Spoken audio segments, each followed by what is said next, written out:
Jumpa lagi rekan trader Indonesia dimanapun berada, kembali lagi bersama saya Maurice di acara analisa mingguan kita pada hari ini, di mana kita akan membahas apa yang telah terjadi pada minggu kemarin dan kita akan memprediksikan apa yang akan terjadi pada minggu depan dari tanggal 10 sampai tanggal 14 April tahun 2023.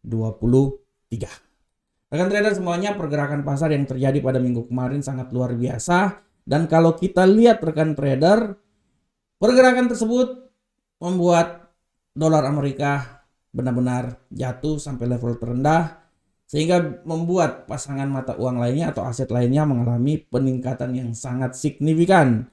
Kita coba langsung lihat aja rekan trader ya. Kita bisa lihat di sini rekan trader bagaimana pergerakan yang terjadi, dan hal itu disebabkan karena kalender ekonomi yang benar-benar sangat membantu pergerakan tersebut. Rekan trader bisa lihat mulai dari hari Senin bagaimana dolar Amerika terbanting-banting, begitu juga pound sterling. Yang menjadi sebuah pernyataan yang lebih bagus itu adalah di euro ya rekan trader ya. Indeks manajer pembelian PMI-nya jatuh, lowongan pekerjaan JOLTS ini yang benar-benar bikin sampai bagaimana gold melambung tinggi ya. Masuk ke dari hari Rabu pun juga rekan trader bisa lihat bagaimana perubahan tenaga kerja dan indeks manajer pembelian non manufaktur ISM benar-benar membuat dolar terbanting-banting. Hari Kamis pun juga ya, dan puncaknya rekan trader bisa lihat di hari Jumat, walaupun dengan adanya non farm payroll yang melemah sehingga dia bisa mempengaruhi pergerakan dolar. Rekan trader semuanya, dari sini kita bisa lihat langsung di platform yang minggu kemarin ya rekan trader ya, dari analisa mingguan saya minggu kemarin, rekan trader bisa lihat dengan jelas bagaimana di platform ini saya memprediksikan benar-benar ya. Kita mulai dari indeks dolar Amerika, di mana saya memprediksikan bahwa dolar Amerika ini akan mengalami pelemahan yang sangat signifikan dan dia bisa menembus sampai di level 101.045, walaupun setelah itu dia akan naik lagi menjadi kenyataan. Begitupun juga Euro USD rekan trader, saya memprediksikan bahwa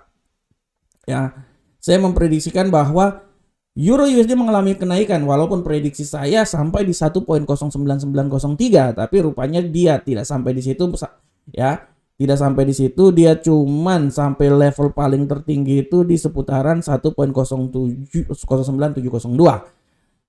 Kalau kita lihat di pound sterling pun juga rekan trader bisa lihat pound sterling bagaimana analisa prediksi saya memprediksikan kemungkinan besar dia akan mencoba naik sampai di 1.25503, dan memang oke ya, walaupun setelah itu dia mengalami pelemahan, dan memang dalam prediksinya seperti kayak gitu ya. Nah, kalau di gold rekan trader, nah ini di gold ini yang memang benar-benar keluar dari prediksi yang telah saya lakukan. Kalau rekan trader lihat di gold ini, setelah laporan JOLTS-nya itu ya, apa yang terjadi? Gold terbang tinggi ya, puncak benar-benar ya, semenjak tanggal 8 bulan Maret kemarin. Itu adalah minggu kemarin itu adalah ketinggian gold yang sangat luar biasa, sempat menembus 2031. Itu adalah nilai yang paling tertinggi. Namun setelah itu gold mengalami pelemahan ya. Hari Jumat kemarin libur Paskah. Kita akan lihat pergerakannya mulai minggu depan ya. Nah, bagaimanakah USD Yen Jepang? Rekan trader bisa lihat bahwa di USD Yen Jepang pun juga rekan trader, ini kayaknya sabar, ini saya belum masukin di sini USD Yen Jepang, sabarkan trader. USD Yen Jepang. Nah, trader bisa lihat di sini. Nah, USD Yen Jepang rekan trader bisa lihat dengan jelas ini bagaimana prediksi saya bahwa USD Yen Jepang akan turun sampai di level 130. Dan memang benar dia turun sampai 130. Setelah itu hari Kamis dan hari Jumat dia mengalami pembalikan karena faktor pergerakan pasar menuju non farm payroll ya. Nah, dan kalau kita lihat rekan trader, ini benar-benar sangat mempengaruhi arah pergerakan pasar, dan kita bisa lihat ke depan bahwa pasar akan terus bergejolak ya, Sorry rekan trader, lagi flu rekan trader. Sorry. Kita lihat rekan trader ke depan sekali lagi. Sorry rekan trader. Kita lihat bahwa angka makroekonomi Amerika yang suram membawa kembali kekhawatiran akan terjadi resesi. Itu adalah salah satu faktor yang sangat luar biasa rekan trader ya. Pertumbuhan yang sangat rendah ya. Ini yang memang membebani arah pergerakan pasar. Woi, sorry lagi rekan trader 3 kali. Show selesai 3 kali.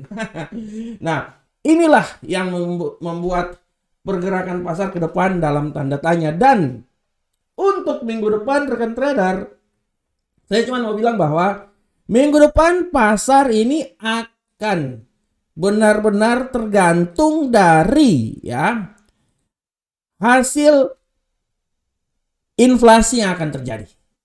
Kita lihat untuk minggu depan, rekan trader bisa lihat ya. Rekan trader bisa lihat minggu depan hari Rabu 19.30 itu adalah data inflasi yang akan dikeluarkan.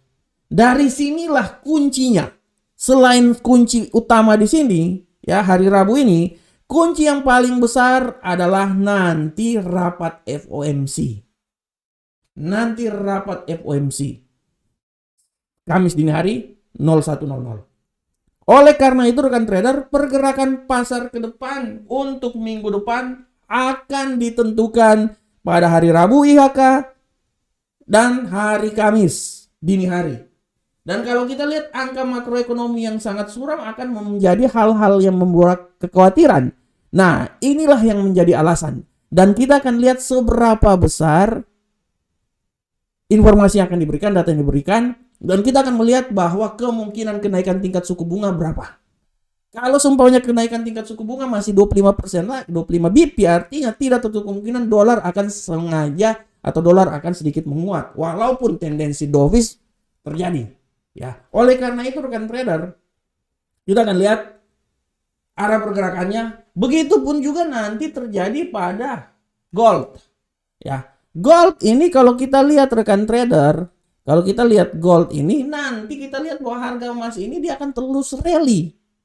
Kita lihat dia akan terus rally dan kita akan melihat seberapa besar pergerakannya tergantung dari hasil data inflasi yang dikeluarkan.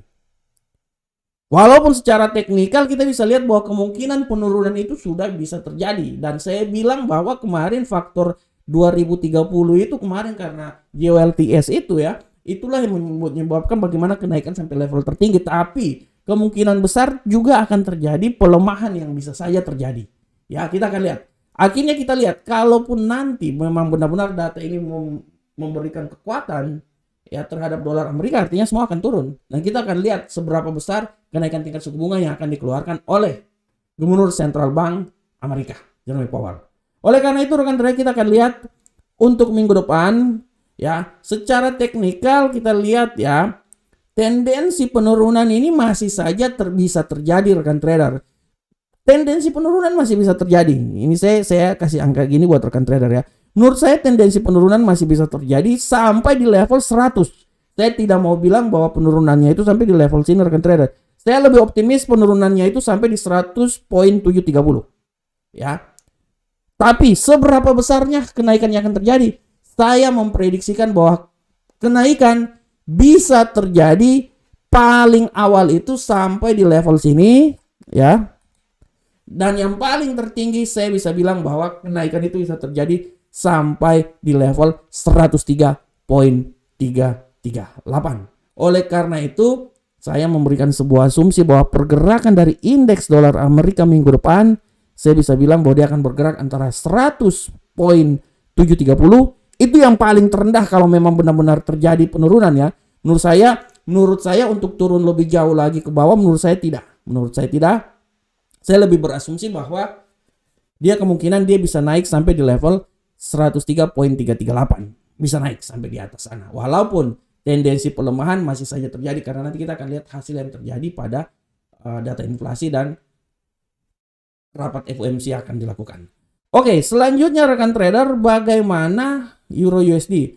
Untuk Euro USD rekan trader, tendensi kenaikan benar masih sangat kuat. Walaupun kita bisa lihat di sini rekan trader ya, tendensi kenaikan masih sangat kuat, tapi peluang penurunan itu masih ada. Oleh karena itu saya bisa bilang bahwa kenaikan ini masih bisa saja terjadi walaupun dia akan mencoba naik sampai level tertinggi di sini ya rekan trader. Tapi saya terus terang menurut saya ya, saya tidak terlalu optimis dia bisa naik sampai level situ. Tapi kalaupun dia bisa naik, ya menurut saya dia masuk di level sini nih, berapa nih? Nah, 1.08 deh. Nah, ini. Menurut saya 1.005 ini merupakan nilai yang bisa 1.105 adalah nilai yang paling tertinggi. Tapi hati-hati lagi pelemahan yang terjadi. Pelemahan yang terjadi saya bisa memprediksikan bahwa dia akan mencoba melemah rekan trader minimal sampai di level sini rekan trader. Ini. Nah, 1.07924 atau apabila dia masih melemah lagi, ya artinya dia akan sampai di level paling terbawah di seputar sini. 1.07297. Oleh karena itu, saya berasumsi bahwa range yang akan terjadi pada pasangan mata uang ini adalah di level sini. Nah, ini dia. Ya. 1.07294 sampai 1.10501. Tapi kalau terjadi pembalikan arah lebih jauh lagi, level yang paling terendah adalah di seputaran 1.07297. Itu level yang paling terjauh. Bagaimana pound sterling? Untuk pound sterling rekan trader kita udah bisa lihat bahwa potensi kenaikan masih bisa. Potensi kenaikan menurut saya masih bisa rekan trader. Masih ada potensi kenaikan walaupun saya tidak optimis dia sampai di level tertinggi sini, tidak. Menurut analisa saya, ketinggian dia yang paling maksimal itu menurut saya ya, dia berada di sekitaran sini rekan trader. Sabar, saya kasih tahu. Nah, ini dia. Nah, itu dia. Ya rekan trader ya. Nah, ini dia. Nah, itu dia. Itu menurut saya yang paling tertinggi ya rekan trader ya. Ini sabar saya. Oke, ini naik dulu sini. Nah, menurut saya rekan trader, ketinggian paling maksimal itu di daerah situ, ya. Nah, ketinggian yang paling maksimal daerah situ ya di 1.35869. Dan apabila terjadi pelemahan rendah lagi, menurut saya dia akan turun sampai level 1.23045. Nah, ini dia. Tapi saya lebih berasumsi dia akan mengalami pelemahan rekan trader ya. Dan hati-hati pun juga pelemahan itu bisa saja terjadi sampai level yang paling terendah di seputaran 1.22201. Selanjutnya bagaimanakah gold? Nah, gold ini yang paling penting. Gold ini rekan trader secara teknikal kita bisa lihat bahwa tendensi penguatan masih saja bisa saja terjadi. Masih ada walaupun menurut saya tidak terlalu yakin dia akan menguat rekan trader. Malahan saya yakin dia akan melemah. Nah, tapi tidak apa-apa, kita lihat ya. Secara garis besar pun juga kita bisa lihat bahwa kenaikan yang paling tertinggi itu udah nggak lebih tinggi lagi. Menurut saya itu dia sudah tidak akan tinggi lagi mau sampai di daerah mana? 2083 terlalu jauh menurut saya. Itu menurut saya 2083 itu terlalu jauh, sangat jauh. Paling maksimal kenaikan luar biasa itu tuh sampai di sekitaran 2049. Itu yang paling tertinggi. Kalau di yang paling lebih tinggi mau sampai di 2083 menurut saya itu terlalu jauh ya. Saya lebih berasumsi bahwa dia ini akan mengalami pelemahan. Saya malahan berasumsi dia mengalami pelemahan dan saya bisa bilang bahwa pelemahan dia itu bisa sampai di level paling terendah di seputaran sini rekan trader. 1957. Saya masih bisa bilang malahan situ ya. Dia akan coba dulu pelemahan yang pertama itu dia akan coba dulu di level sini. Nah, 1972, tapi 1957 itu yang paling terendah sekali. Oleh karena itu asumsi saya untuk gold minggu depan itu saya berasumsi bahwa dia akan coba dari sekitaran sini rekan trader ya. Nah, 1957 sampai 2049 itu yang paling tertinggi. Itu analisa saya seperti kayak gitu. Tapi dia untuk bisa lebih tinggi lagi 2083 menurut saya terlalu jauh. Malahan saya optimis dia akan turun, malahan 1972 masih bisa dapat oleh pasangan mata uang ya aset ini. Bagaimana ke USD yen Jepang? Untuk USD yen Jepang kita bisa lihat dengan jelas bahwa ya tendensi kalau saya melihat rekan trader ya untuk tendensinya saya masih bisa bilang bahwa kenaikan masih bisa terjadi rekan trader. Saya masih saya asumsi kenaikan terjadi. Oleh karena itu saya bisa bilang bahwa harap diperhatikan tidak tertutup kemungkinan dia bisa naik sampai 134, tapi siap-siap aja, hati-hati kalau terjadi pelemahan dia itu paling rendah itu sampai di posisi 129. Oleh karena itu rekan trader, untuk USD Yen Jepang menurut analisa saya pola pergerakannya itu di seputaran sini. Nah, 129.612 sampai 134.230. Oke, rekan trader semuanya. Rekan trader, demikianlah rekan trader analisa mingguan kita pada saat ini. Saya berharap semoga apa yang saya berikan ini sedikitnya memberikan sebuah masukan terhadap trading yang akan dilakukan oleh rekan trader semuanya. Kita akan memasuki minggu yang sangat luar biasa. Mungkin hari Senin masih pasar belum terlalu bergerak karena masih ada kelanjutan dari libur Paskah. Setelah itu hari Selasa, Rabu, Kamis, Jumat, nanti baru itu hari-harinya. Ingat, hari Rabu IHK dan dini hari Kamis tentang rapat FOMC adalah kunci pergerakan pada minggu ini. Assalamualaikum warahmatullahi wabarakatuh. Sampai ketemu kita di pertemuan berikutnya. Salam Profit Indonesia.